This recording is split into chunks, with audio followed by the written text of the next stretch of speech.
Hello everyone, welcome to our channel humanity science के डर से नहीं इंटरेस्ट से लेते हैं। So let's start the chapter second of our political science book and the chapter name is era of one party dominance. तो इस chapter में हमें क्या पढ़ना है, कांग्रेस की डोमिनेंस के बारे में कि जैसे ही हमें आज़ादी मिली कांग्रेस ने इलेक्शन में कैसे डोमिनेंस अपनी इस्टेब्लिश की। सो let's start. So first heading है हमारी चैलेंज ऑफ बिल्डिंग डेमोक्रेसी। हमें पहले अपने जो इंडिया में डेमोक्रेसी को इस्टेब्लिश करना था। हमने अपने कॉन्स्टिट्यूशन में तो लिख दिया था कि डेमोक्रेसी हमारे इंडिया में फॉलो होगी, बट उसको एक्चुअली इम्प्लीमेंट भी करना था। सो जैसे हमने देखा कि जैसे इंडिया ने इंडिपेंडेंस पाई, बहुत सारी उसको डिफ़िकल्टीज़ का सामना करना पड़ा, जैसे पार्टीशन हो गया और चैलेंज हो, नेशनल बिल्डिंग करना था, प्रिंसली स्टेट्स को मनाना था, और भी अदर चैलेंजेस इंडिया को फेस करना पड़ा। बट जैसे कि एक सीरियस चैलेंज था कि इंडिया में हमें डेमोक्रेसी को इस्टेब्लिश करना था। और जैसे कि उसी टाइम पे कुछ और भी कंट्रीज़ जो इंडिपेंडेंट हुई थी कॉलोनियलिज्म से, उन्होंने क्या प्रिंसिपल को चूज किया, उन्होंने सोचा कि हम अपने यहाँ पे डेमोक्रेसी नहीं इस्टेब्लिश करेंगे, क्योंकि डेमोक्रेसी की वजह से बहुत ज़्यादा ओपिनियन आएंगे, जिसकी वजह से डिफरेंस क्रिएट होगा और उनकी यूनिटी में खतरा पड़ेगा। हमारा नेशन जो एक यूनाइटेड रूप से अभी एग्जिस्ट कर रहा है वो एग्जिस्ट नहीं कर पाएगा, जो अदर नेशन के लीडर्स ने सोचा। तो वहाँ पे कौन सा रूल इस्टेब्लिश कर दिया गया, नॉन डेमोक्रेटिक रूल इस्टेब्लिश कर दिया गया। या तो ये बहुत ही डिफरेंट फॉर्म में इस्टेब्लिश किया गया, या तो आर्मी रूल लगा दिया गया, या तो नॉन डेमोक्रेटिक रिजाइम से लगा दी गई। और ये क्या प्रॉमिस करती थी, ये हमेशा प्रॉमिस करती थी कि हम कुछ समय बाद डेमोक्रेसी को ले आएंगे अपने कंट्री में। बट एक बार डेमोक्रेसी वो नॉन डेमोक्रेटिक रिजाइम अगर इस्टेब्लिश हो जाती है तो उसको हटाना नामुमकिन सी हो जाती है, इम्पॉसिबल हो जाता है फिर नॉन डेमोक्रेटिक रिजाइम को हटाना। और ये जो कंट्रीज जो इंडिपेंडेंट हो रही थी, इनके पास दो और चैलेंज थे कि या तो उनके यहाँ डेमोक्रेसी को इस्टेब्लिश करना, बट डेमोक्रेसी को इस्टेब्लिश करना उन्होंने सोचा नहीं कि हम डेमोक्रेसी को नहीं इस्टेब्लिश करना। और सेकंड चैलेंज ये भी था उनके पास कि उनको नेशन बिल्डिंग करना, जैसे इंडिया को नेशन बिल्डिंग किया है, इंडिया ने प्रिंसली स्टेट्स को मनाया और अपनी टेरिटरी में शामिल किया। और वहीं इंडिया ने भी इन सब चीज़ों का सामना किया था। इंडिया में भी बहुत ज़्यादा जैसे इंडिया ने आज़ादी पाई, वहीं पार्टीशन हो गया। पार्टीशन की वजह से बहुत ज़्यादा हमें हमारी कंट्री को फेस करना पड़ा सफरिंग। एंड वहीं हमने देखा कि इंडिया भी वैसी ही कंडीशन में उसका जन्म हुआ था। बट हमारे लीडर्स ने कभी ये नहीं सोचा कि हम नॉन डेमोक्रेटिक रिजाइम को अपने कंट्री में इस्टेब्लिश कर दें, क्योंकि उससे अगर हम डेमोक्रेटिक रिजाइम इस्टेब्लिश करेंगे उससे बहुत ज़्यादा ओपिनियंस आएंगे एंड हम उन ओपिनियन को एकोमोडेट नहीं कर पाएंगे, और हमारा जो डेमोक्रेटिक जो प्रिंसिपल हम बनाना चाहते हैं वो इस्टेब्लिश ही नहीं हो पाए, जो हम अपनी यूनिटी को इस्टेब्लिश करना चाहते हैं वो इस्टेब्लिश ही नहीं होगी। लेकिन हमारे लीडर्स ने ये सब नहीं चुना। हमारे लीडर्स ने एक डिफ़िकल्ट पाथ को चुना, जैसे कि, और ये पाथ को चुनना कोई हमारे लिए लाजमी सी बात नहीं थी, क्योंकि हमने अपने फ्रीडम स्ट्रगल के टाइम में भी लोगों से कहा था कि हम जब आज़ाद होंगे तो तब हम डेमोक्रेटिक प्रिंसिपल से अपनी कंट्री को रन करेंगे। दैन उस प्रिंसिपल को हमने देखा भी, लीडर्स ने उसको इम्प्लीमेंट करने की कोशिश भी और इम्प्लीमेंट किया भी। एंड अब हम देखते हैं कि जैसे कि वो हमारे लीडर्स पॉलिटिक्स को कोई प्रॉब्लम नहीं समझते थे, जैसे कि अदर्स कंट्रीज़ के लीडर क्या समझते थे, अगर डेमोक्रेसी इस्टेब्लिश की बहुत ज़्यादा कॉन्फ्लिक्ट होगा, वहाँ पे ओपिनियंस आएंगे, डिफरेंसेज होगा, जिसकी वजह से यूनिटी हार्म में चल जाएगी। लेकिन हमारे यहाँ पे हमारे लीडर्स ने क्या सोचा, हम पॉलिटिक्स से लोगों की प्रॉब्लम को सॉल्व कर सकते हैं, इसको कोई गलत नहीं सोचा गया। और ये जो डिफरेंट कॉन्फ्लिक्टिंग ओपिनियंस आएंगे उनको इसी की वजह से हम एकोमोडेट भी कर सकते हैं, उनके डिफरेंसेज एंड ओपिनियन को फुलफ़िल भी कर सकते हैं। एंड इसमें ये भी किया गया कि हम ये जो पॉलिटिक्स है इसकी वजह से हम क्या करेंगे, डेमोक्रेसी इस्टेब्लिश करेंगे। डेमोक्रेसी इस्टेब्लिश करने से क्या होगा, हम जो पब्लिक इंटरेस्ट में काम कर पाएंगे। सबने सोचा कि अगर पॉलिटिक्स का मतलब क्या होता है, पॉलिटिक्स में तो पावर होना और सिर्फ अपना फ़ायदा होना। बट हमारे लीडर्स ने क्या सोचा कि हम पॉलिटिक्स को ऐसे यूज़ नहीं करेंगे, वेलफेयर के लिए यूज करेंगे, पब्लिक वेलफेयर करेंगे उससे। और इसीलिए हमारे लीडर्स ने डेमोक्रेसी को अपनी कंट्रीज़ में, इंडिया में अडॉप्ट करने की कोशिश की और किया भी। दैन अब हम देखते हैं कि जैसे कॉन्स्टिट्यूशन को अडॉप्ट किया गया था 26 नवंबर 1949 एंड कॉन्स्टिट्यूशन को साइन कब किया गया था, 24 जनवरी 1950। दैन लागू कब किया गया था, 26 जनवरी 1950 को।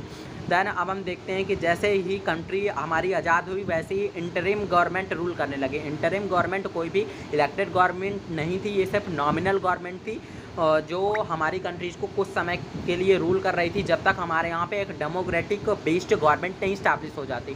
देन हमारे लिए अब एक चीज़ आ गई थी कि अब हमको इस इंटरिम गवर्नमेंट को हटाना है एंड डेमोक्रेटिक बेस्ड गवर्नमेंट को अपनी कंट्री में इम्प्लीमेंट करना एंड डेमोक्रेटिक बेस्ड गवर्नमेंट को बनाना है अपनी कंट्री में।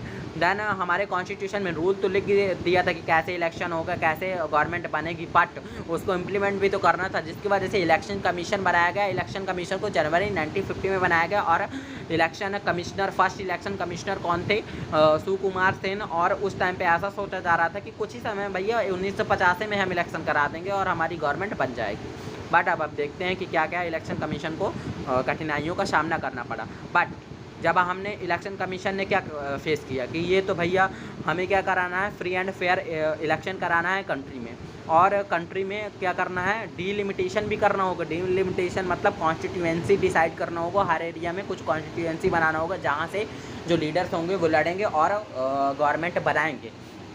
सो फर्स्ट थिंग्स क्या थी, फर्स्ट इशू क्या हुआ, वो इलेक्शन कमीशन के सामने फर्स्ट इशू क्या आया कि हमें अभी डिलिमिटेशन भी करना है ना, डिलिमिटेशन में करना पड़ा। दैन हमारे यहाँ पे जो था प्रिपेयर करना था इलेक्टोरल रोल मीन्स टू कौन कौन एलिजिबल है वोट करने के लिए, और ये जो टास्क थे बहुत ही टाइम टेकिंग थे। और जो फर्स्ट ड्राफ्ट जो हमारा इलेक्टोरल रोल का है उसमें 40 लाख जो वुमेन्स थी उनके नाम ही नहीं करेक्ट तरीके से लिखे थे, उनके नाम नहीं लिखे थे, ऐसे लिखे थे जैसे वाइफ ऑफ, डॉटर ऑफ।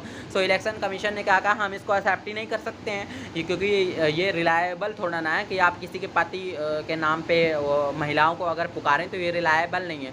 तो इलेक्शन कमीशन ने इसको रिजेक्ट कर दिया और कहा फिर से बनाइए या तो कुछ इसमें चेंज करिए।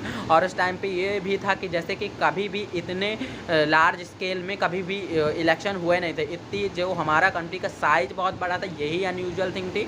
और जो हमने जो adult franchise, universal adult franchise भी दी थी, ये भी बहुत यूनिक फीचर था। देन अब हम देखते हैं कि जैसे हमारे यहाँ पे 17 करोड़ एलिजिबल वोटर्स थे और उनको 3200 MLA को एंड 489 मेंबर ऑफ लोकसभा को इलेक्ट करना था। बट उसमें से जो 15% जो एलिजिबल वोटर्स में सिर्फ लिटरेट थे, इसलिए इलेक्शन कमीशन को ऐसा एक इलेक्शन सिस्टम चूज करना था जिससे सब लोग उसको समझ पाएँ एंड इम्प्लीमेंट कर पाएँ एंड वोटिंग कर पाएँ। और समझेंगे तभी तो वोटिंग कर पाएंगे। अगर हमारे यहाँ पे लिटरेसी ही कम है, अगर हम कोई बहुत ही कठिन या बहुत ज़्यादा हार्ड सा अगर कोई सिस्टम लगा देते हैं तो देन कोई पर्सन वोट ही नहीं कर पाएगा। तो इलेक्शन कमीशन को ये भी करना था कि ऐसा सिस्टम को लगाना था जिसको सब कोई समझ पाए एंड उसको फॉलो भी कर पाए। देन इलेक्शन कमीशन को ट्रेन भी करना था 3 लाख ऑफिसर को, ताकि और पोलिंग स्टाफ्स को, ताकि इलेक्शन कंडक्ट हो पाए। लेकिन ये हमारे यहाँ पे ये जो इतना बड़ा साइज ऑफ कंट्री और पावर्टी ही नहीं, सिर्फ एक अनयूजुअल फीचर था। जो पहला इलेक्शन जो था हमारे यहाँ पे, ये एक टेस्ट था हमारे लिए। हमारी डेमोक्रेसी क्या किसी पुअर कंट्री और इलिटरेट कंट्री में कभी अच्छे से फॉलो हो सकती है। देन कुछ यूरोपियन कंट्रीज़ जो थी वो हमारे सिर्फ पहले European countries and north American जो कंट्रीज़ थी वहाँ पे ही सिर्फ European and north America countries में ही सिर्फ यूरोपियन एंड नॉर्थ अमेरिकन जो कंट्रीज़ हैं वहाँ पे ही सिर्फ क्या कहते हैं ये चीज़ें इम्प्लीमेंट होती थी और डेमोक्रेसी वहीं पे ही सस्टेन थी। बट ये जो एक बहुत ही हार्ड स्टेप उठाया गया है, बोल्ड स्टेप उठाया गया था हमारी कंट्री के द्वारा, जो पहली बार किसी पुअर कंट्री ने डेमोक्रेसी को अपने यहाँ स्टैब्लिश करने की कोशिश की है। और किसके साथ? विद यूनिवर्सल एडल्ट फ्रेंचाइज के साथ। ये जो यूरोप में और नॉर्थ अमेरिका में उस टाइम पे जो डेमोक्रेसी थी वहाँ पे यूनिवर्सल एडल्ट फ्रेंचाइज नहीं था, वहाँ पे वुमेन्स को वोट करना नहीं दिया जाता था। लेकिन हमारे इंडिया में ऐसा चीज़ों को अडॉप्ट किया गया, इसलिए सब लोगों ने इसका मजाक भी उड़ाया। एंड जैसे अब हम देखते हैं कि कैसे कैसे मजाक उड़ाया गया था। अब हम देखते हैं कि जैसे कि एक एडिटर थे, इंडियन एडिटर, उन्होंने इसको कहा ये तो भैया लार्जेस्ट गैम्बल है, बिगेस्ट गैम्बल है, मतलब सबसे बड़ा जुआ लगा रहा है हमारी सरकार, हमारी इंडियन गवर्नमेंट सिर्फ जुआ खेल रही है। और फिर एक ऑर्गेनाइजर जो एक मैगजीन है उसने जवाहरलाल नेहरू को कहा जवाहरलाल नेहरू अब जिंदा रहेंगे कॉन्फेस करने के लिए कि फ्यूचर जनरेशन से कि हमने बहुत बड़ी गलती कर दी अपने डेमोक्रेसी को यहाँ पे लागू करने के लिए। फिर कुछ जो एक इंडियन सिविल ऑफिसर में एक ब्रिटिश मेंबर था, उसने कहा कि जो फ्यूचर जनरेशन थी ना वो हंसेगी इंडिया के ऊपर कि कैसे जो इलिटरेट पॉपुलेशन की वोटिंग हमने ली है, कैसे वोट डलवाए हैं। देन इलेक्शन को पोस्टपोन करना पड़ा 2 बार, अक्टूबर 1951 से फरवरी 1952 में तक इलेक्शन हुए फिर दैट बट इसको मेजरली जाना जाता है 1952 के इलेक्शन के नाम से, क्योंकि मोस्ट ऑफ द पार्ट्स में country vote most parts of the country ने वोट किया था जनवरी 1952 में, इसलिए इसको 1952 का इलेक्शन कहा जाता है। इसमें 6 मंथ लगे थे कंपेयरिंग, पोलिंग एंड काउंटिंग में को कंप्लीट होने में। फिर इलेक्शन बहुत ज़्यादा कम्पिटिटिव थे, मोर देन 4 पर्सन होते थे एक सीट के लिए, मतलब कंपटीशन 4 से ज़्यादा लोग एक सीट के लिए कम्पीट करते थे। और जो लोगों ने वोट भी बहुत ज़्यादा किया, हाफ ऑफ द पॉपुलेशन जो एलिजिबल वोटर थी वो वोटिंग के लिए गई एंड इसी के रिजल्ट में डिक्लेयर्ड किया गया। और जब रिजल्ट भी डिक्लेयर्ड किया गया तब लूजर्स के द्वारा भी एक्सेप्ट किए गए। यही हमारे क्या है सक्सेसफुलनेस तो है कि हाफ से ज़्यादा पॉपुलेशन ने वोटिंग में पार्टिसिपेशन किया। और हमारे यहाँ पे कंपटीशन का भी ध्यान रखा गया, 4 से ज़्यादा लोगों ने एक सीट के लिए कम्पीट किया एंड 4 से ज़्यादा लोगों ने कम्पीट तो किया, बट जो हार गए उन्होंने भी ये कहा कि उन्होंने भी एक्सेप्ट किया कि हाँ हम हार गए हैं। इंडियन एक्सपेरिमेंट्स ने प्रूव किया, सारे क्रिटिक्स को सारे जो क्रिटिक्स थे उनको रॉन्ग साबित कर दिया। और जो टाइम्स ऑफ इंडिया एक न्यूज़पेपर एजेंसी थी उसने कहा कि जैसे कि ये जो वोट्स हैं ये एक उनके लिए एक जो क्रिटिक्स हैं उनके लिए एक मतलब कि एक पंच मार्क टाइप में है, पंचिंग बैग की तरह है कि आप देख लीजिए कि आप क्या कह रहे थे कि यूनिवर्सल एडल्ट फ्रेंचाइज बहुत रिस्की है। तो टाइम्स ऑफ इंडिया ने कहा कि ये एक मंचमार्ग की तरह है आप लोग के लिए, जो आप क्रिटिक्स करते हैं कि यूनिवर्सल एडल्ट फ्रेंचाइज को आप इम्प्लीमेंट नहीं करना चाहिए, महिलाओं को वोटिंग नहीं देनी चाहिए। फिर हमने देखा कि फिर जैसे कि क्या कहते हैं कि conducted themselves admirably largest experiment. और फिर जो Hindustan means to where is this sorry for that and franchise largest. जैसे देखिए हिंदुस्तान टाइम्स ने क्या कहा कि जो यूनिवर्सल एडल्ट फ्रेंचाइज था वो इंडियन पीपल ने कंडक्ट किया देमसेल्व्स एडमायरेबली। जो यूनिवर्सल एडल्ट फ्रेंचाइज का जो प्रिंसिपल जो इंडियन पीपल ने बहुत अच्छे से इसको साबित किया कि हम लोग सब जगह यूनिवर्सल एडल्ट फ्रेंचाइज जो लागू हो सकता है, ऐसी कोई भी जगह नहीं है जहाँ पे यूनिवर्सल एडल्ट फ्रेंचाइज लागू नहीं हो सकता है। जो टाइम्स ऑफ इंडिया ने कहा था कि जो आप ये थप्पा की तरह आपके पंच मार्क की तरह हैं, जो आप लोग कहते हैं कि हमें वो नहीं करना चाहिए, इंट्रोड्यूस नहीं करना चाहिए कहीं पे भी यूनिवर्सल एडल्ट फ्रेंचाइज को, ये बहुत रिस्की है। और हिंदुस्तान टाइम्स ने कहा कि जो हमारे लोग हैं, हमारे इंडियन पीपल ने इस क्रिटिक्स को पूरी तरह से रॉन्ग किया है। और क्रिटिक्स ने रॉन्ग करने के साथ साथ क्रिटिक्स ने बहुत अच्छे से हमारे क्रिटिक्स को रॉन्ग किया और पीपल्स ने बहुत अच्छे से परफॉर्म भी किया है। देन अब आप देखते हैं कि जैसे जो ऑब्जर्वर थे आउटसाइड थे उन्होंने भी बहुत ही सराहना की इंडिया की डेमोक्रेसी के लिए, बट ये पॉसिबल नहीं था कि आर्ग्यू होना कि democratic election could not be conduct in. अब कोई भी नहीं कह सकता कि पुअर एंड इलिटरेट कंट्री में कोई भी इलेक्शन नहीं हो ही नहीं सकते, डेमोक्रेसी सस्टेन ही नहीं कर सकती। तो ये चुप्पी थी उनके लिए, जो लोग बहुत ही ज़्यादा उड़ रहे थे, जो क्रिटिक्स कर रहे थे हमारी डेमोक्रेसी के लिए कि पुअर कंट्रीज़ में डेमोक्रेसी हो ही नहीं सकती, इंडिया तो भैया डूबने वाला है। फिर अब हमने देखा कि कांग्रेस ने क्या किया। यहाँ पे अभी पढ़ना पड़ेगा, जैसे कांग्रेस की डोमिनेंस कैसे आई पहले 3 इलेक्शन में। जैसे रिजल्ट अनाउंस हुए, फर्स्ट जनरल इलेक्शन में कांग्रेस का जीतना कोई किसी के लिए सरप्राइजिंग नहीं थी, क्योंकि कांग्रेस ने इनहेरिट किया था legacy of national movement. Congress ही वही पार्टी थी जो नेशनल मूवमेंट को लीड कर रही थी, और ये जो पार्टी थी पूरे इंडिया में स्प्रेड थी। और जैसे इसमें बहुत ज़्यादा इन्फ्लुएंशियल लीडर थे, जैसे जवाहरलाल नेहरू जी जो बहुत ही कैरिज्मेटिक लीडर थे। और जैसे ही रिजल्ट डिक्लेयर्ड हुआ, इसमें पता चले कि कांग्रेस ने 364 जीती हैं 489 सीट्स में। और जो ये फर्स्ट लोकसभा इलेक्शन था इसमें सबसे आगे है कांग्रेस। और जो सीट वाइज अगर देखें तो सेकंड पार्टी कौन है, communist party of India, seat wise के टर्म में ये नेक्स्ट पार्टी है। देन अब हम देखते हैं कि जैसे कांग्रेस ने स्कोर किया largest tally of votes, but और इसने क्या किया, और सारे स्टेट्स में भी इसने मेजॉरिटी पाई, बट कुछ स्टेट्स में इसने मेजॉरिटी नहीं पाई, बट वहाँ पे भी इसने कोलिशन के साथ गवर्नमेंट को फॉर्म किया। जैसे कुछ स्टेट्स के नाम है त्रावणकोर, कोचीन जो अभी केरला का पार्ट है एंड टू प्रेजेंट टाइम में, और मद्रास हो गई एंड उड़ीसा हो गया। फाइनली इन स्टेट्स में भी कांग्रेस ने सरकार बनाई। फिर जो पार्टी जो पूरी तरह से सब जगह नेशनल लेवल में भी रूल कर रही थी, एंड इस टाइम पे नेशनल लेवल और स्टेट लेवल में पूरी तरह कांग्रेस ही छाई थी, देन अब आप देखते हैं कि जैसे सेकेंड और थर्ड इलेक्शन में भी कांग्रेस ने अपना डोमिनेंस बनाए रखा, वहाँ पे भी उसने 3/4 सीट जीती, और जो अदर पार्टी थी वो 1/10 सीट भी कांग्रेस जो जीत रही थी उनका जीत नहीं पा रही थी।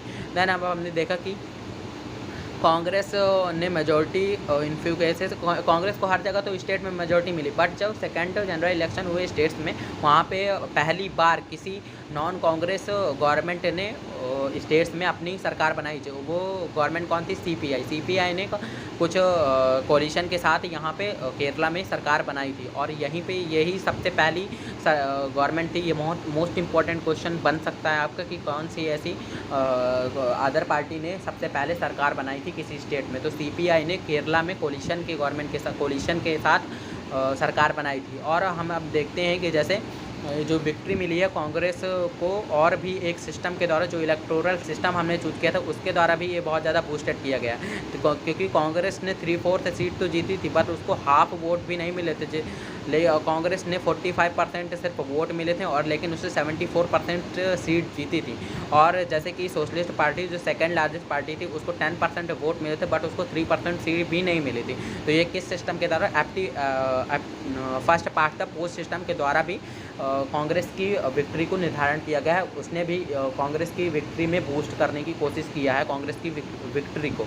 अब हम देखते हैं कि जैसे जो सिस्टम ऑफ इलेक्शन जो अडॉप्ट किया था कंट्री में, इसमें कैसा था कि जो पार्टी को ज़्यादा वोट मिल रहे हैं वही पार्टी जीत जाएगी। अगर बीजेपी को कांग्रेस से ज़्यादा वोट मिल रहे हैं, चाहे कांग्रेस को 2 वोट भी कम मिल रहे हैं, तो कांग्रेस हारी हुई मानी जाएगी और बीजेपी जीती हुई मानी जाएगी। तो इस सिस्टम में ये होता है, जिसको ज़्यादा वोट मिलते हैं वो जीत जाता है। इसमें कोई आपको वोट के हिसाब से आपको सीट नहीं मिलती हैं। तो है ना, इसने भी कांग्रेस की विक्ट्री में ऐड ऑन कर दिया। अब हम देखते हैं कि जैसे नॉन कांग्रेस, क्योंकि अगर हम देखें कि नॉन कांग्रेस जो गवर्नमेंट्स हैं उनको मेजॉरिटी ऑफ वोट्स मिले हैं, बट उनके कांग्रेस से ज़्यादा वोट मिले हैं, बट उनके वोट्स डिवाइड हो गए हैं, जिसकी वजह से क्या है, कांग्रेस पावर में आ गई है। अब हम देखते हैं कि जैसे कम्युनिस्ट विक्ट्री कैसे हुई थी केरला में। जैसे 1957 में हमने देखा कांग्रेस पार्टी ने हार का सामना करना पड़ा 1957 में, मार्च 1957 में। और कहाँ पे? केरला के लेजिस्लेचर में। और इसमें जीती कौन? कम्युनिस्ट पार्टी ने 60 सीट जीती 126 सीटें में, और उसने 5 इंडिपेंडेंट का सपोर्ट लिया और सरकार बनाई। गवर्नर ने एम एस नंबूदिरी को बुलाया कि आप आइए सरकार बनाने की कोशिश करिए। तो उन्होंने सरकार बनाई। फर्स्ट टाइम ऐसा था कि जो कम्युनिस्ट पार्टी कभी भी डेमोक्रेटिक मीन से पावर में आई हो, जैसे कि लूजिंग पावर। जैसे स्टेट में अब कांग्रेस पार्टी क्या हो गई, हार गई, इसलिए उसने एक liberation of struggle movement start कर दिया इलेक्टिव गवर्नमेंट के बीच में। तब सीपीआई ने कहा कि भैया इसमें ये जो सीपीआई कैसे जीती थी? सीपीआई जीती थी radical and progressive policy measures भैया हम लाएंगे। अगर आपने हमें सरकार में ले आए तो हम रेडिकल एंड प्रोग्रेसिव पॉलिसी लाएंगे, जैसे कि हम लैंड रिफॉर्म्स, अदर पॉलिसी, ये सब लेकर आएंगे। और अब हम देखते हैं कि जैसे कम्युनिस्ट पार्टी ने क्या कहा, जब ये लिबरेशन स्ट्रगल मूवमेंट स्टार्ट कर दिया गया कांग्रेस के द्वारा अगेंस्ट सीपीआई गवर्नमेंट के द्वारा, तो कम्युनिस्ट पार्टी ने कहा इसमें भैया रिलीजन ऑर्गेनाइजेशन का सब मिली जुली है, कांग्रेस सिर्फ हमें बेफालतू को हटाना चाहती है। फिर 1959 में कांग्रेस गवर्नमेंट ने सेंटर से डिसमिस्ड कर दिया सेंट्रल कम्युनिस्ट गवर्नमेंट को केरला में आर्टिकल 356 के अंडर। इस डिसीजन को सबसे कंट्रोवर्शियल डिसीजन की तरह जाना जाता है, और इसी को माना जाता है कि सबसे पहले जो कॉन्स्टिट्यूशनल इमरजेंसी का पावर का मिसयूज इसी टाइम पे किया गया था। दैन अब हम देखते हैं कम्युनिस्ट पार्टी ऑफ इंडिया के बारे में। जैसे अर्ली 1920 में कम्युनिस्ट ग्रुप इमर्ज हुए, जिससे इंस्पिरेशन लेके बोल्शेविक रिवोल्यूशन जो रसिया में हुआ था। रसिया में रिवोल्यूशन 1970 में हुआ था। ये रिवोल्यूशन किसमें था कि हमें सोशलिज्म के प्रिंसिपल को पूरी सोसाइटी में अडॉप्ट करना है, इगैलिटेरियन सोसाइटी बनाना है। एंड इसी टाइम पे जब 1935 से कम्युनिस्ट जो थे वो किसके अंडर आ गए, इंडियन नेशनल कांग्रेस के अंडर आ गए। फिर इन्होंने दिसंबर 1941 में कांग्रेस से अपना पार्ट हटा लिया और कांग्रेस से हट गए, क्योंकि कम्युनिस्ट चाहते थे कि हम ब्रिटिश गवर्नमेंट को सपोर्ट करें against Nazi Germany, but Congress नहीं चाहती थी कि हम ब्रिटिश गवर्नमेंट को सपोर्ट करें। लेकिन वहीं जैसे नॉन कांग्रेस पार्टीज सीपीआई का भी बहुत ज़्यादा वर्चस्व था, पूरे सब जगह ये फैली थी और सब जगह इसका वाइड पेज था। बट इसने इंडिपेंडेंस पे ही हमारे क्वेश्चन उठाना शुरू कर दिया, कहा कि ये क्या हमें सच में फ्रीडम मिली है, क्या ये फ्रीडम एक स्कैम की तरह है। फिर इंडिपेंडेंस के बाद में इन्होंने 1947 से ही जैसे इंडिपेंडेंस हुआ यहाँ पे इन्होंने अपराइजिंग करने आर्म्ड स्ट्रगल करना स्टार्ट कर दिया। इन्होंने कहा तेलंगाना से ये आर्म्ड स्ट्रगल बहुत ज़्यादा किया गया। इन्होंने कहा कि ये जो हमें आज़ादी मिली है ये कोई भी आज़ादी नहीं है, ये सैम की तरह है। कम्युनिस्ट ने कोई भी सपोर्ट नहीं गेन कर पाए और आर्म्ड जो हमारी आर्मी फोर्स थी इन कम्युनिस्ट को दबा दिया। फिर 1951 में इन्होंने सोचा कि भैया हमें इस मेथड का यूज़ नहीं करना चाहिए, हमें इलेक्शन का मेथड का यूज़ करना चाहिए और पावर में आना चाहिए। फिर 1951 में कम्युनिस्ट पार्टी ने पूरी तरह से वायलेंट को छोड़ दिया, वायलेंट मेथड्स का, एंड डिसाइड किया कि हम पार्टिसिपेट करेंगे जनरल इलेक्शन में। फिर इन्होंने पार्टिसिपेट किया, इन्होंने 16 सीट जीती और सेकंड लार्जेस्ट पार्टी बन के आई। इनका सबसे ज़्यादा सपोर्ट कहाँ पे मिलता है? इनको आंध्र प्रदेश, वेस्ट बंगाल, बिहार एंड केरला में। और इनके फेमस लीडर कौन है? A K Gopalan, S A Dange, M S Namboodiripad, PC Joshi, Ajay Ghosh and P Sundarayya. ये सबसे नोबल लीडर्स हैं सीपीआई के। पार्टी में बहुत ज़्यादा स्प्लिट्स हुए हैं, सॉरी एक बार स्प्लिट हुआ है 1964 में। और जो सीपीआई जो लोग सोवियत मॉडल को फॉलो करते थे वो सीपीआई बन गया, एंड जो लोग चाइना मॉडल को फॉलो करते थे चाइनीज़ कम्युनिस्ट को, और वो सीपीआई एम बन गए। देन अब हम देखते हैं सोशलिस्ट पार्टी। ये जो सोशलिस्ट पार्टी का ऑरिजिन कहाँ से ट्रेस किया जाता है? नेशनल मूवमेंट्स में जो जैसे इंडिपेंडेंस के लिए नेशनल मूवमेंट्स किए जाते थे, वहाँ से ही सोशलिस्ट पार्टी के कुछ फिलोसफर थे सोशलिस्ट पार्टी को मानने वाले, वहाँ से ही हम सोशलिस्ट पार्टी का ऑरिजिन को ट्रेस कर सकते हैं। बट जो कांग्रेस सोशलिस्ट पार्टी थी वो 1934 में बनी थी, किसके द्वारा? यंग लीडर्स के द्वारा, जो एक रेडिकल और इगैलिटेरियन कांग्रेस चाहते हैं। फिर 1948 में जब कांग्रेस ने अपने कॉन्स्टिट्यूशन को अमेंड कर दिया कि कोई भी मेंबर डुअल मेंबरशिप नहीं रख सकता है, दो पार्टी की उसको मेंबरशिप नहीं मिल सकती है, इसलिए 1948 में कांग्रेस सोशलिस्ट पार्टी हट गई और उसने सोशलिस्ट पार्टी अपना नाम रख दिया। पार्टी में इलेक्टोरल परफॉर्मेंस में कुछ खास वो कुछ कर नहीं पाई, जब इलेक्शन में कुछ उसको फ़ायदा ही नहीं मिला इलेक्शन में, इसलिए डिसअपॉइंटमेंट था, जो लोग उसको सपोर्ट कर रहे थे। सोशलिस्ट बिलीव भी करते थे डेमोक्रेटिक सोशलिस्ट में, इसलिए वो उनको अलग बनाती थी कांग्रेस से और कम्युनिस्ट से। उन्होंने क्रिटिसाइज़ किया था कांग्रेस को, वो फेवर करती है। उन्होंने कहा था कांग्रेस सिर्फ कैपिटलिस्ट एंड लैंडलॉर्ड्स को फेवर करती है। जब 1955 में जब कांग्रेस ने कह दिया भैया अब तो हम सोशलिस्ट पैटर्न में सोसाइटी को चलाएंगे, तब ये बहुत अचंभे में पड़ गए। इसमें से कुछ लीडर ने, राम मनोहर लोहिया ने जैसे कि कांग्रेस को उस टाइम पे फिर क्रिटिसाइज़ किया, और अशोक मेहता जैसे वही लीडर ने उन्होंने कॉपरेशन इस्टेब्लिश करने की कोशिश की कांग्रेस के साथ। फिर अब हमने देखा कि सोशलिस्ट पार्टी में बहुत ज़्यादा स्प्लिट्स हुए हैं। उससे कौन सी पार्टी बनी? किसान मजदूर पार्टी, प्रजा सोशलिस्ट पार्टी, संयुक्त सोशलिस्ट पार्टी।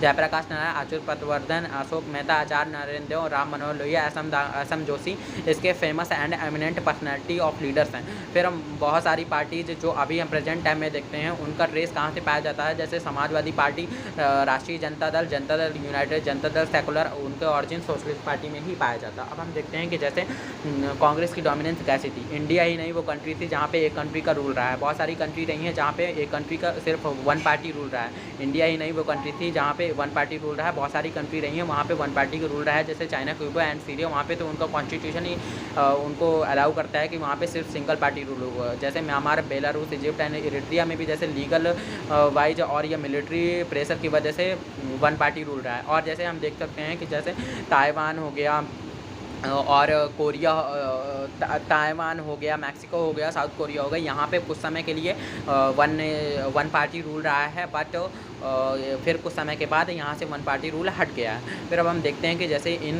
पार्टी के कंपैरिजन में हमारे यहाँ पे जो कांग्रेस पार्टी का रूल था इनसे अलग था। जैसे वन पार्टी डोमिनेंस तो था हमारे यहाँ पे भी, बट हमारे यहाँ पे डेमोक्रेटिक मीन से गवर्नमेंट आ रही थी। यहाँ पे जो था वहाँ पे कॉन्स्टिट्यूशन ही जब वन पार्टी को सपोर्ट करती है तो क्या ये तो अनडेमोक्रेटिक मीन्स है ना, सो हमारे यहाँ पे क्या था? हमारे यहाँ पे था जो हमारे यहाँ पे हमेशा ही बहुत सारी पार्टीज ने कंडक्ट किया है इलेक्शन में, बहुत सारी पार्टीज हमेशा इलेक्शन में कंडक्ट किया है और उसमें से कांग्रेस जीत के आई है। बहुत सारी पार्टीज़ के इलेक्शन करने के बाद भी कांग्रेस जीत के आई। जब इन कंट्रीज़ में तो सिर्फ एक ही कंट्री को अलाउ हुई है ना इलेक्शन करने के लिए, तो क्या फ़ायदा?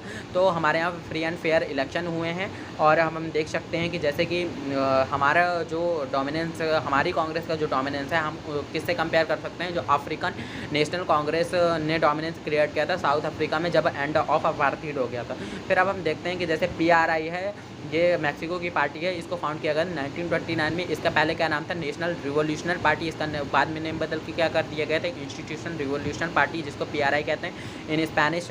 ये पावर में मैक्सिको में 6 डिकेड्स तक रही, 60 साल तक रही है। ये रिप्रेजेंट करती थी मैक्सिकन रिवोल्यूशन की लेगेसी को। जैसे हमारे इंडियन मूवमेंट जो कांग्रेस थी, वो इंडियन कांग्रेस थी, वो क्या रिप्रेजेंट करती थी कि हमारे वो लेगेसी को धारण करती है कि हमने नेशनल मूवमेंट करके देश को आज़ाद कराया। वही ये पार्टी भी ऐसे मूवमेंट मूवमेंट्स को अपने अंडर करती, ऐसे ही मूवमेंट नली जो ये पीआरआई पार्टी थी उसमें ओरिजिनल रूप से तो बहुत ज़्यादा लोग इंक्लूडेड थे, जैसे मिलिट्री लीडर्स हो गए, लेबर्स हो गए, पीजेंट्स हो गए एंड बहुत सारी ऑर्गेनाइजेशन हो गई, और इवन हम कह सकते हैं बहुत सारी जो पॉलिटिकल पार्टीज भी थी वो भी इसके अंडर आती थी। देन ओवर अ पीरियड हमने देखा कि जैसे प्लूटार्को एलियास कैलस जो फाउंडर थे पीआरआई पार्टी के, उन्होंने पूरे हाथ में अपने हाथ में सारी पावर एक्वायर कर ली और अनफेयर मीन से इलेक्शन जीतने लगे।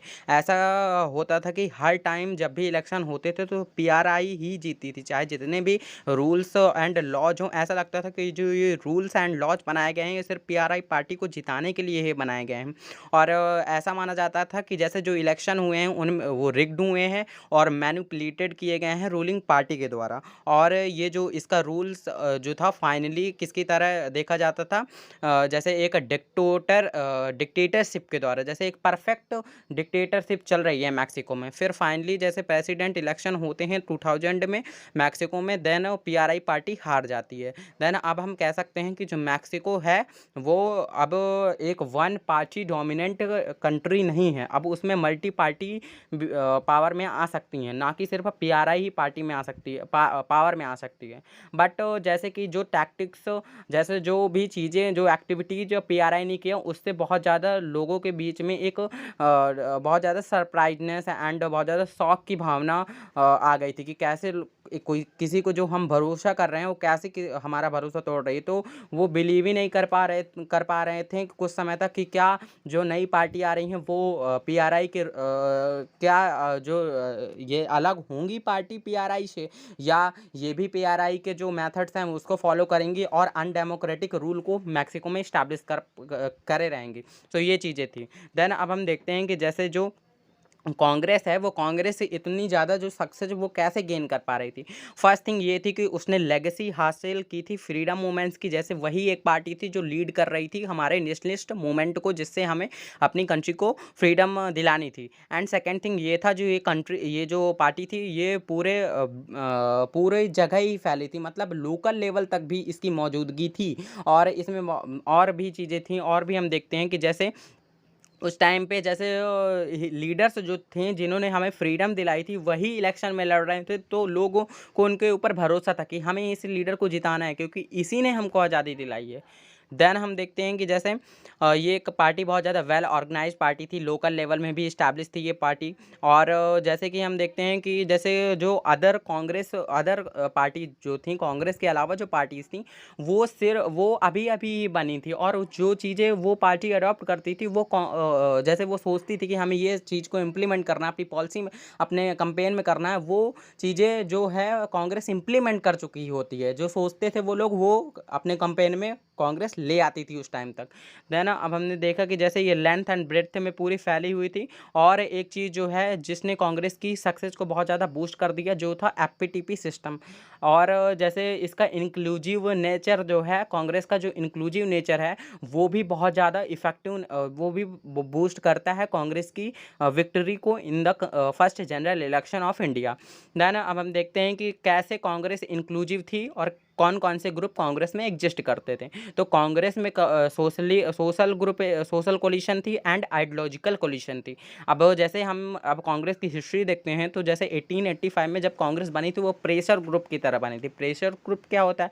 प्रेशर ग्रुप वो ग्रुप होता है जो प्रेशराइज करती है गवर्नमेंट को कि आप ये चीज़ों को अपनी पॉलिसी में लाइए, ये चीज़ों को अपनी पॉलिसी से हटाइए। तो जैसे हमने देखा कि जैसे कांग्रेस बनी थी तब न्यूली सिर्फ एजुकेटेड जो मेंबर थे वो ही कांग्रेस में शामिल थे, और professional member and the commercial class was only included in the Congress, not even the peasant section और एनी अदर सेक्शन से included in the Congress. Then we will see that other sections which are included in the congress, which was included in the congress. Let's see, जैसे Congress English speaking class उसमें थी, and upper middle class थी उस time पे, हम जब 1885 में कांग्रेस बनी थी तब की बात हम करें, अपर और अर्बन एलाइट थी। फिर जैसे जैसे हमारे जो मूवमेंट्स हुए, सिविल डिसोबीडियंस मूवमेंट्स के साथ साथ कांग्रेस का जो सोशल बेस था वो वाइडन होने लगा, बढ़ने लगा, उसमें बहुत ज़्यादा लोग इंक्लूड होने लगे और कांग्रेस एक सोशल और आइडियोलॉजिकल कोलिशन बन गया।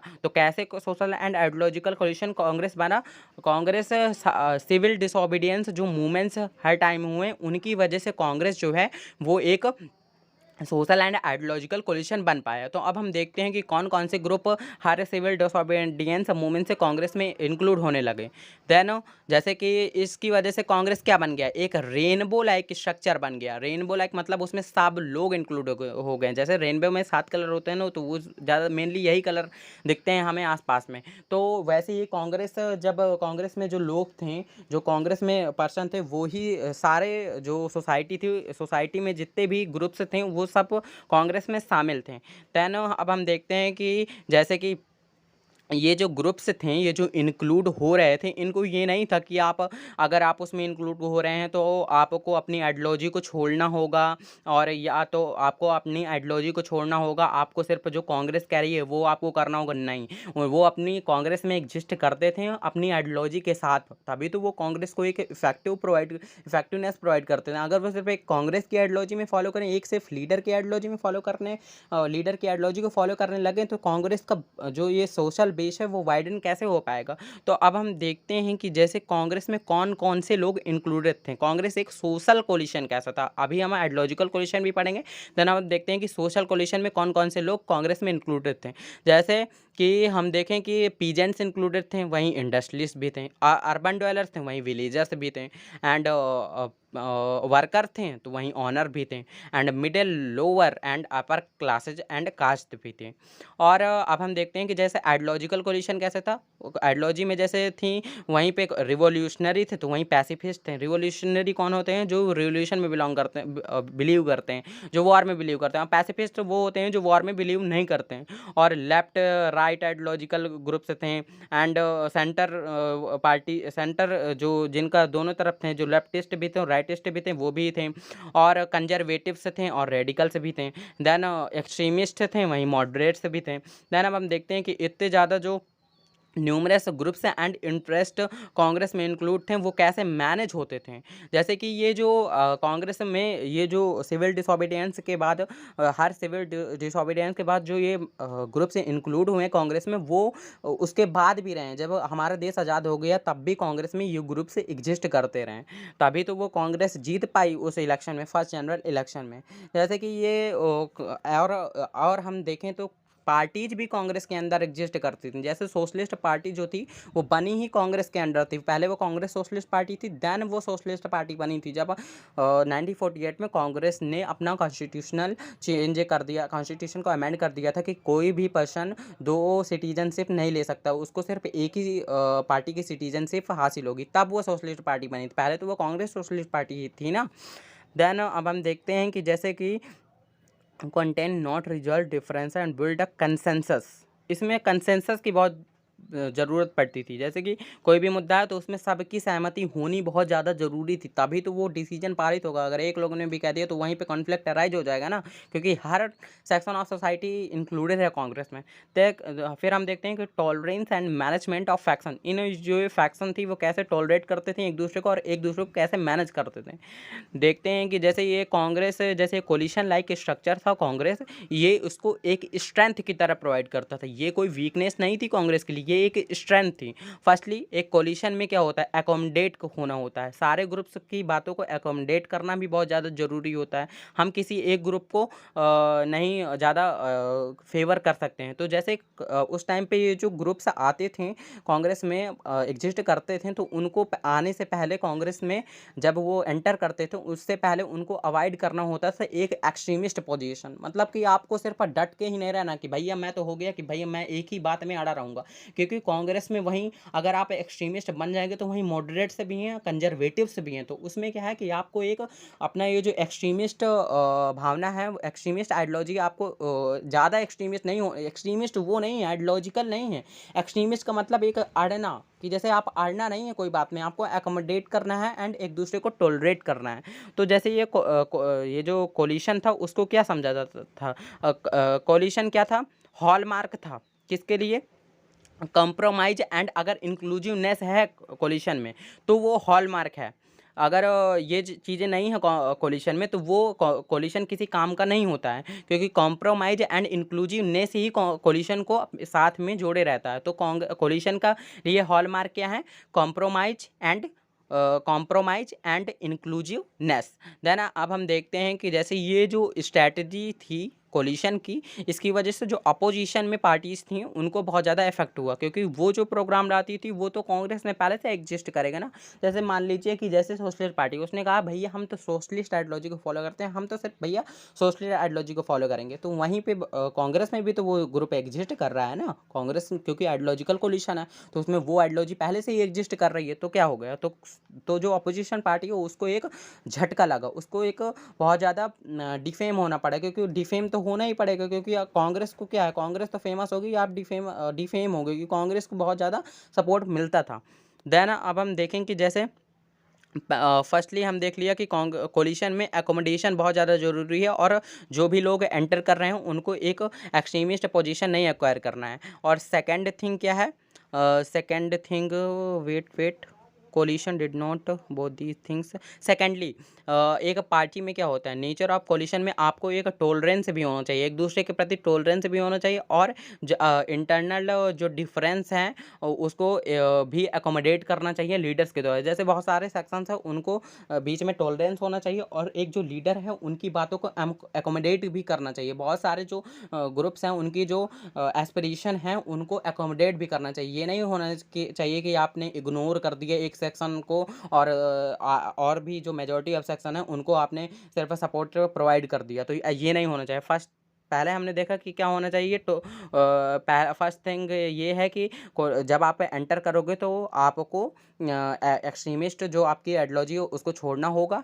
और आपको सेकंड थिंग क्या है? सेकंड थिंग है कि आपको एकोमोडेट करना होगा लीडर्स को, एंड जो ये टॉलरेंस भी बनाना होगा कोलिशन के बीच में, जो डिफरेंट सेक्शन से इंक्लूड हैं जो कांग्रेस में, उनके बीच में क्या क्या बनाना होगा? उनके बीच में टॉलरेंस इस्टेब्लिश करना होगा, और लीडर को उनकी जो बातें हैं उनको अकोमोडेट भी करना होगा। देन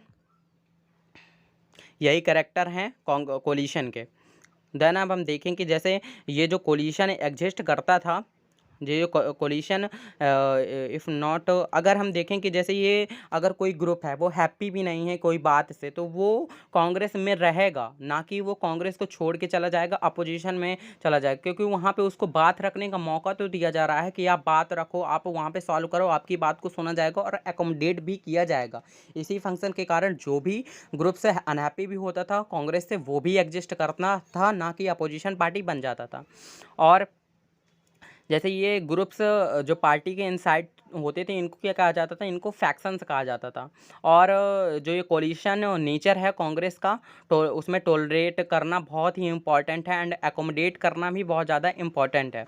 और ये फैक्शंस जो थे इसमें आइडियोलॉजिकल फैक्शन भी थे। और ये हम देख सकते हैं कि जैसे ये जो कोलिशन हम मान लें कि वीकनेस, कोलिशन कोई वीकनेस नहीं थी कांग्रेस के लिए, इवन ये तो बहुत ज़्यादा स्ट्रेंथ की बात थी। ये जो फैक्शनलिज्म था ये स्ट्रेंथ की तरह था कांग्रेस के लिए। और क्योंकि ये डिफरेंट से जो स्टेट्स में कांग्रेस की जो यूनिट्स थी वो भी बहुत ज़्यादा फैक्शन से बनी हुई थी, और ये फैक्शंस जो थी हमने देख ही चुके हैं, आइडियोलॉजिकल फैक्शन भी थी। एंड आइडियोलॉजिकल फैक्शन की वजह से कांग्रेस एक सेंट्रिस्ट पार्टी की तरह थी, कोई भी उसमें लेफ्टिस्ट नहीं था ना राइटिस्ट थी, वो सिर्फ एक सेंट्रिस्ट पार्टी की तरह जानी जाती थी। अब हम देखते हैं कि जैसे जो अपोजिशन पार्टी थी वो कैसे कांग्रेस की पॉलिसी को इफ़ेक्ट करती थी। तो कांग्रेस की पॉलिसी को अपोजिशन पार्टी ऐसे इफ़ेक्ट करती थी, वो ये जो फैक्शन थे उनको पॉइंट आउट करके उनसे अपनी बातों को मनवाती थी। जैसे मार्जिन्स को इन्फ्लुएंस कर, मार्जिन्स यहाँ पे यूज किया गया है, जो कांग्रेस के जो अपोजिशन पार्टीज हैं उनके लिए मार्जिन्स का यूज किया गया है। देन अब हम देखते हैं कि जैसे जो ये सिस्टम था फैक्शन था वो बैलेंस बना के चलता था, कि वहाँ पे लेफ्टिस्ट भी भी हैं तो राइटिस्ट भी हैं, तो बैलेंस बना के चलता था। और ये जैसे कांग्रेस में क्या है, कांग्रेस उस टाइम पे रूलिंग पार्टी भी थी और उसके अंदर ही कोलिशन में मतलब बहुत ज़्यादा पार्टी एग्जिस्ट करती, बहुत ज़्यादा ग्रुप्स एग्जिस्ट करते, फैक्शन एग्जिस्ट करते। इन्हीं फैक्शन की वजह से कांग्रेस एक अपोजिशन पार्टी भी थी। तो क्या माना जाता है उस टाइम पे, क्या कहा जाता है कि कांग्रेस रूलिंग पार्टी भी थी और कांग्रेस अपोजिशन पार्टी थी। किसकी वजह से? इन फैक्शंस की वजह से। और इसीलिए इंडियन पॉलिटिक्स में इस पीरियड को डिस्क्राइब किया जाता है कांग्रेस सिस्टम की तरह। अब हम देखते हैं कि इमरजेंसी कैसी हुई है अपोजिशन पार्टीज की। जैसे हम देखते हैं कि उस टाइम पे बहुत ज़्यादा अपोजिशन पार्टी तो एग्जिस्ट नहीं करती थी। और मेनली अपोजिशन पार्टी कब से एग्जिस्ट करना उन्होंने स्टार्ट किया है, मेनली उन्होंने स्टार्ट किया है अपोजिशन पार्टी ने 1950 में। 1952 जो जनरल इलेक्शन है उनके पहले ही जो ये अपोजिशन पार्टी पॉलिटिक्स में आई थी। और कुछ पार्टी जो हैं वो 60 के दौरान एंड 70 के दौरान सम ऑफ दीज पार्टी बहुत ज़्यादा इन्होंने इम्पॉर्टेंट पार्ट प्ले किया इंडियन पॉलिटिक्स में। और अभी हम देखेंगे अदर चैप्टर में, मैंने पढ़ाई दिया है उन चैप्टर को, आप पढ़ सकते हैं। Then today can not trade, जो भी हम आज की पार्टीज देख रहे हैं उनका ऑरिजिन कहाँ से है? मेनली 1950s से हैं। जैसे हम देखते हैं कि अपोजिशन पार्टीज उस टाइम पे आई तो बहुत ही बाद में थी और उनको बहुत ज़्यादा इन्फ्लुएंस भी नहीं इस्टेब्लिश कर पाई थी उस टाइम पे लोगों के बीच में, और उनका कोई भी उनको ज़्यादा सपोर्ट भी नहीं मिला था। बट मल्टी पार्टी सिस्टम की वजह से जो अपोजिशन पार्टी हैं वो बहुत ज़्यादा एक रोल को प्ले करती हैं, बहुत ज़्यादा एक इम्पॉर्टेंट रोल को प्ले करती हैं, क्योंकि पार्टीज़ का एग्जिस्ट करना ही बहुत ही ज़्यादा अच्छी बात है। क्योंकि अगर अपोजिशन पार्टी एग्जिस्ट नहीं करेंगी तो कांग्रेस एक अनडेमोक्रेटिक रूल भी एग्जिस्ट कर सकती थी। क्योंकि ये अगर पार्टी एग्जिस्ट कर रही थी तो वो क्रिटिसिज्म करती हैं पॉलिसीज़ को, जो अपोजिशन पार्टी क्रिटिसिज्म करती थी।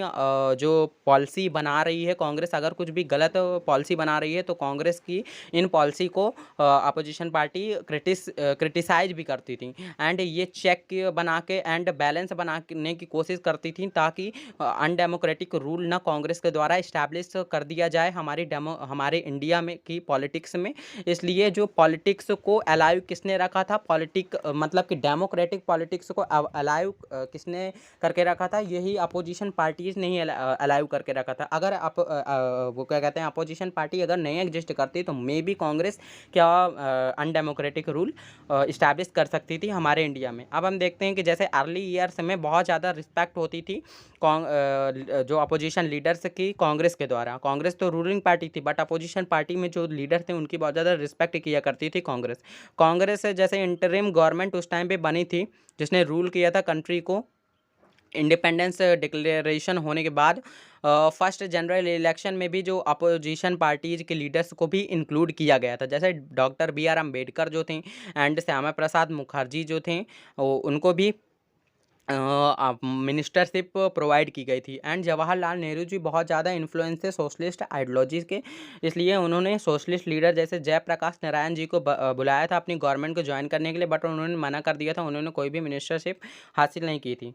एंड अब हम देखते हैं कि जैसे ये जो पर्सनल रिलेशनशिप उस टाइम पे एग्जिस्ट करता था वो अब की टाइम पे नहीं देखा जा सकता है। और उस टाइम पे भी जैसे जैसे कंपटीशन इंक्रीज हुआ और इंक्रीज होने के साथ साथ एक दूसरे की जो रिस्पेक्ट थी वो भी कम हो गई। जैसे ruling party and opposition party के बीच में ये जो रिस्पेक्ट होती थी वो भी ख़त्म हो गई। जैसे फर्स्ट फेज जो डेमोक्रेटिक पॉलिटिक्स में था वो बहुत ज़्यादा यूनिक था और उसमें इंक्लूसिव नेचर इंक्लूसिव करेक्टर था। नेशनल मूवमेंट्स जो कांग्रेस ने लेड किया था उसकी वजह से उसने बहुत ज़्यादा डिफरेंट सेक्शन एंड ग्रुप्स को और इंटरेस्ट को अट्रैक्ट भी किया था। और उसका जो ब्रॉड बेस्ड था सोशल एंड आइडियोलॉजिकल कोलिशन थी कांग्रेस।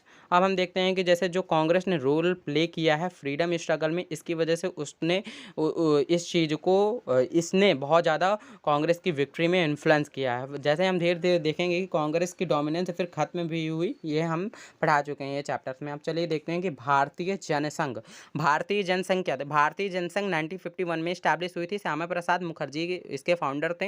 एंड इसका ऑरिजिन किस में ट्रेस किया जाता है? राष्ट्रीय स्वयंसेवक संघ आरएसएस में एंड हिंदू महासभा में।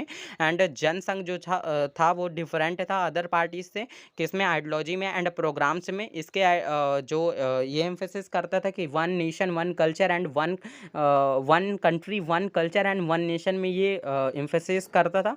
ये बिलीव करता था कि जो कंट्री एक मॉडर्न होना चाहती है और प्रोग्रेसिव एंड स्ट्रांग होना चाहती है तो उसको अपने कल्चर एंड ट्रेडिशन को बहुत ज़्यादा इन्फ्लुएंस फॉलो करना चाहिए। इसकी वजह से आप मॉडर्न हो सकते हो और प्रोग्रेसिव हो सकते हो।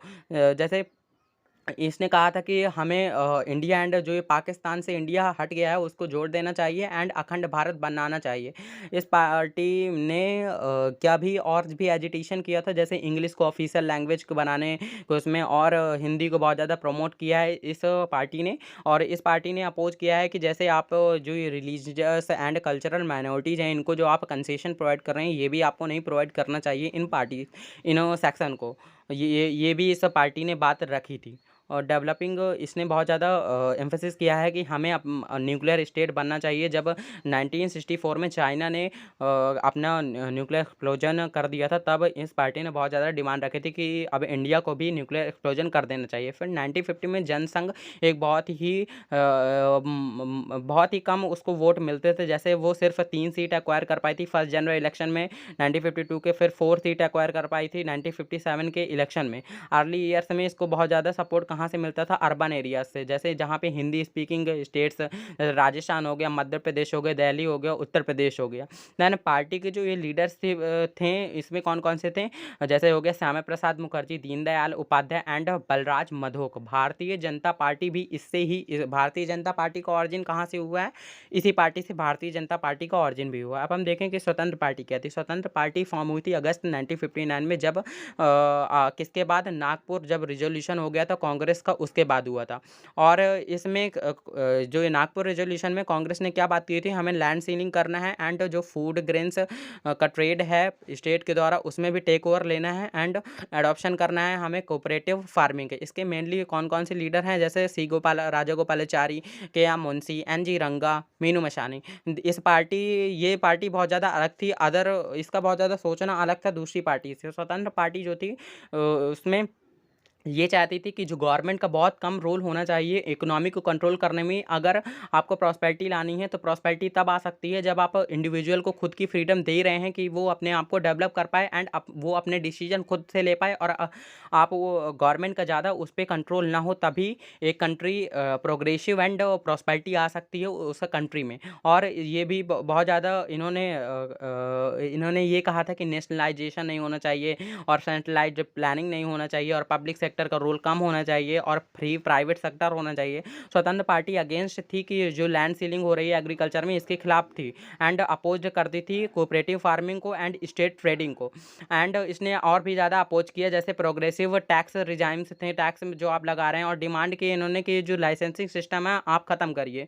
जो लाइसेंस लेते हैं आप इंडस्ट्री को इस्टेब्लिश करने प्राइवेट सेक्टर की, उसको आप ख़त्म करिए। और ये जो पॉलिसी ये भी इन्होंने क्रिटिसाइज़ किया जो नॉन अलाइनमेंट की पॉलिसी है, और उन्होंने और जो आप ये रिलेशनशिप बहुत ज़्यादा सोवियत यूनियन के साथ रख रहे हैं इसको हटाइए, आप क्लोजर टाई रखिए किसके साथ, यूनाइटेड स्टेट के साथ, यूएसए के साथ। स्वतंत्र पार्टी ने की स्ट्रेंथ सिर्फ किससे आई, उन सेक्शन ऑफ सोसाइटी से आई जो बहुत ज़्यादा रिच थे, जैसे लैंडलॉर्ड्स हो गया, प्रिंसेस हो गया, जो प्रोटेक्ट चाहते थे अपनी लैंड का और स्टेटस का। जो थ्रेटेंड थे किससे, लैंड रिफॉर्म्स थे। इंडस्ट्रियलिस्ट जो और बिजनेस क्लास ही ज़्यादातर फेवर में थे नेशनलाइज एंड लाइसेंसिंग का पॉलिसी, इसलिए इन्होंने सपोर्ट किया इस पार्टी को।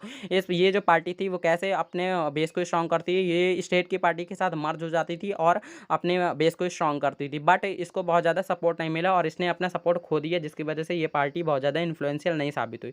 अब हम देखें कि स्टार्टिंग से हम बॉक्स भी देख लेते हैं। बॉक्सेज इसमें नहीं है, इसमें क्या है, मौलाना अबुल कलाम आज़ाद। इनका ओरिजिनल नेम क्या था, अबुल कलाम मोइनुद्दीन, और ये स्कॉलर थे, इस्लाम के, ये फ्रीडम फाइटर भी रहे हैं एंड कांग्रेस के लीडर भी रहे हैं। इन्होंने बहुत ज़्यादा प्रोपोनेंट रहे हैं, इन्होंने बहुत ज़्यादा डिमांड रखी कि हिंदू और मुस्लिम की यूनिटी इस्टेब्लिश होनी चाहिए। इन्होंने अपोज्ड किया था पार्टीशन को, और ये मेंबर भी रहे हैं कॉन्स्टिट्यूएंट असेंबली के और एजुकेशन मिनिस्टर भी रहे हैं first cabinet of free India में। देन अब हम देखते हैं राजकुमारी अमृत कौर एक गांधीयन आइडियोलॉजी वाली लेडी थी एंड ये फ्रीडम फाइटर भी रही हैं। ये बिलोंग करती थी एक रॉयल फैमिली की, जो कपूरथला कहते हैं रॉयल फैमिली, कपूरथला में एक रॉयल फैमिली थी, वहाँ से ये बिलोंग करती हैं। इन्होंने क्रिश्चियन रिलीजन अपने मदर से अडॉप्ट किया था एंड मेंबर जो ये थी कॉन्स्टिट्यूएंट असेंबली की मेंबर भी रही हैं एंड मिनिस्टर भी रही हैं फर्स्ट इंडिपेंडेंट इंडियाज की फर्स्ट मिनिस्ट्री में, ये हेल्थ मिनिस्टर भी रही हैं। दैन अब हम देखें कि ये जो ये हेल्थ मिनिस्ट्री में कब तक रही हैं, 1957 तक ये हेल्थ मिनिस्ट्री में रही हैं इंडिया की। दैन और भी देखते हैं हम,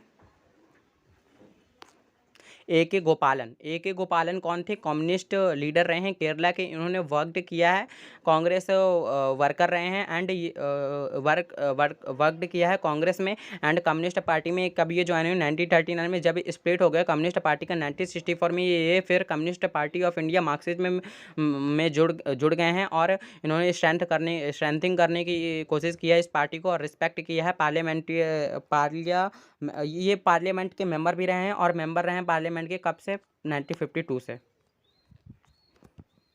देन आचार्य नरेंद्र देव फ्रीडम फाइटर रहे हैं। आचार्य नरेंद्र देव ये फ्रीडम फाइटर रहे हैं और इन्होंने फाउंड भी किया है, प्रेसिडेंट भी रहे हैं किसके, कांग्रेस सोशलिस्ट पार्टी के ये फाउंडिंग प्रेसिडेंट भी रहे हैं एंड ये जेल भी गए हैं बहुत टाइम पे, बहुत ही बार फ्रीडम मूवमेंट में ये इन्होंने बहुत ज़्यादा एक्टिव पार्टिसिपेट किया है एंड ये स्कॉलर भी रहे हैं बुद्धिज्म के।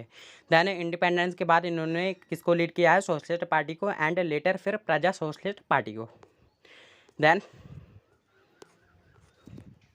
बाबा साहेब भीमराव रामजी अंबेडकर ये लीडर रहे हैं एंटी कास्ट मूवमेंट्स के एंड इन्होंने स्ट्रगल किया है जस्टिस के लिए, दलित को जस्टिस प्रोवाइड करने के लिए। फाउंडर रहे हैं इंडिपेंडेंट लेबर पार्टी के और इन्होंने फाउंड किया है शेड्यूल कास्ट फेडरेशन को और इन्होंने प्लान किया है फॉर्मेशन के किसके लिए, रिपब्लिकन पार्टी ऑफ इंडिया के, और ये मेंबर भी रहे हैं वायसराय के एग्जीक्यूटिव काउंसिल में सेकेंड वर्ल्ड वार के टाइम में।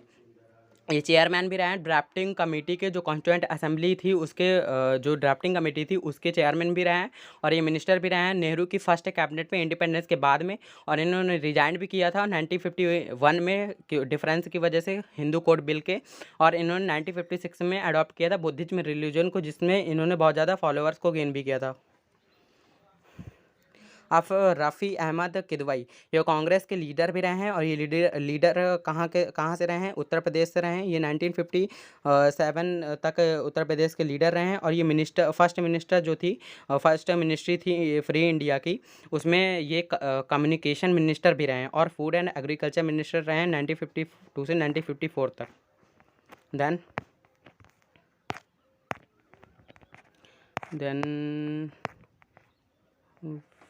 this box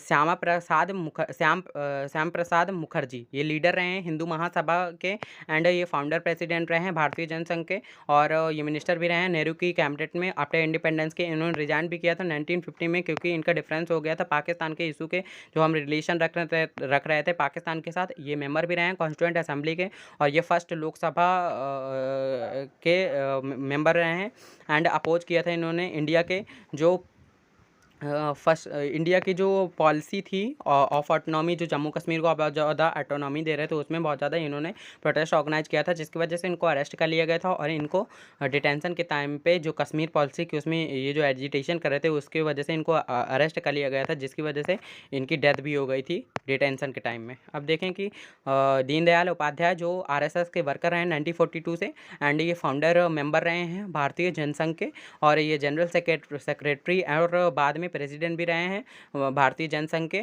और इन्होंने इनिशिएट किया था कंसेप्ट किसका, इंटीग्रल ह्यूमनिज्म का। दैन स्वतंत्र पार्टी का अब देख लेते हैं। सी राजा गोपालाचारी ये सीनियर लीडर रहे हैं कांग्रेस के और ये एसोसिएट करते हैं कि महात्मा गांधी से बहुत ज़्यादा क्लोज थे, और ये मेंबर भी रहे हैं कॉन्स्टिट्यूएंट असेंबली के, और ये फर्स्ट जब इंडिया के जो पहले गवर्नर जनरल रहे हैं गवर्नर जनरल ऑफ इंडिया रहे हैं पहले 1948 से 1950 तक। ये मिनिस्टर भी रहे हैं यूनियन कैबिनेट में और ये चीफ मिनिस्टर भी रहे हैं मद्रास स्टेट के, और ये पहले पर्सन थे जिनको भारत रत्न से भी सम्मानित किया गया था। ये फाउंडर भी रहे हैं किसके, स्वतंत्र पार्टी के। So we had completed all the chapter and all the boxes. If you are liking my video then please like all the video and watch all the chapters which I had covered. So I just want to say that thank you for watching my video, and if you are liking, please like my video and subscribe my channel, and open the bell icon and press the bell icon so that you can get my all the videos information. Thank you.